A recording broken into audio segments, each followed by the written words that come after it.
আপনি যদি খালি মাঠে হাঁটতে পারেন, অর্থাৎ শুধু মাটির উপরে যদি আপনি হাঁটতে পারেন অথবা ঘাসের উপরে যদি আপনি কিছুক্ষণ হাঁটেন, মারাত্মক 4টি বড় রোগ থেকে আপনি বেঁচে যাবেন। সুবহানাল্লাহি ওয়া বিহামদিহি সুবহানাল্লাহিল আযীম। এই পৃথিবীর কোনো কিছুই অনর্থক নয়। আপনি মাটিতে হাঁটেন, আপনি পা দিয়ে আপনি সব সময় কেন জুতা ইউজ করবেন? বিশ্বনবী প্রায় তিনি মাটির মধ্যে হাঁটতেন। কিছুক্ষণ ঘাসের মধ্যে হাঁটেন, আপনার শরীরের জন্য উপকার হবে। 4টি বড় মারাত্মক রোগ থেকে আপনি বেঁচে যেতে পারবেন। এই জন্য ফজরের পরে কিছুক্ষণ খালি পায়ে হাঁটাহাঁটি করবেন, ঘুমাবেন না। শুধু ফজরের পরে বিরাট ঘুম, 8টা 10টা পর্যন্ত ঘুম আছে না নাই?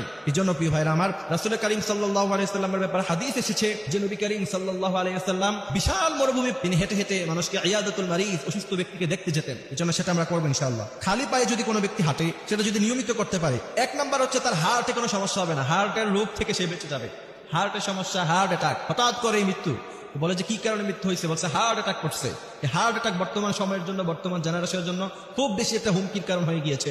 সুতরাং যাদের হার্টের সমস্যা আছে তারা খালি পায়ে হাঁটবেন, খালি ঘাসে হাঁটবেন ফজর নামাজের পরে। দ্বিতীয় নাম্বার হচ্ছে বুদ্ধি এবং স্মৃতিশক্তি বৃদ্ধি পাবে। ডাক্তাররা বলছে, গবেষণা করে বলছে, আপনি রিসার্চ করেন যে কেউ যদি খালি পায়ে মাটির মধ্যে হাঁটে, কারণ মাটি থেকেই তো আপনাকে সৃষ্টি করা হয়েছে, এই মাটিতে আবার আপনি চলে যাবেন। মিনহা খালাকনাকুম ওয়া ফিহা নুঈদুকুম, এই মাটি থেকেই তোমাকে তৈরি করা হয়েছে, আবার তুমি মাটির ভিতরে চলে যাবা।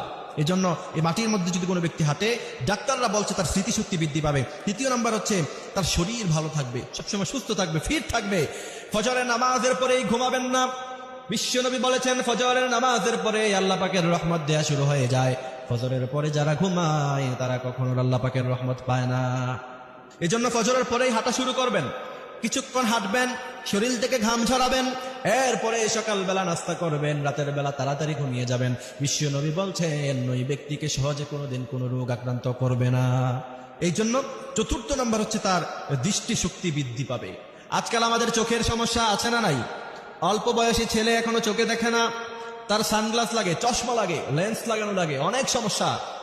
সেজন্য রব্বুল আলামিন বলছেন আলাম নাজআল লাহু আইনাইনি ওয়া লিসানান ওয়া শাফাতাইন ওয়া হাদাইনাহু নাজদাইন। এই চোখ তোমার কে দিছে? এই জন্য খালি পায়ে হাঁটবেন, ঘাসের মধ্যে হাঁটবেন, দেখবেন চোখের স্মৃতিশক্তি বৃদ্ধি পাবে।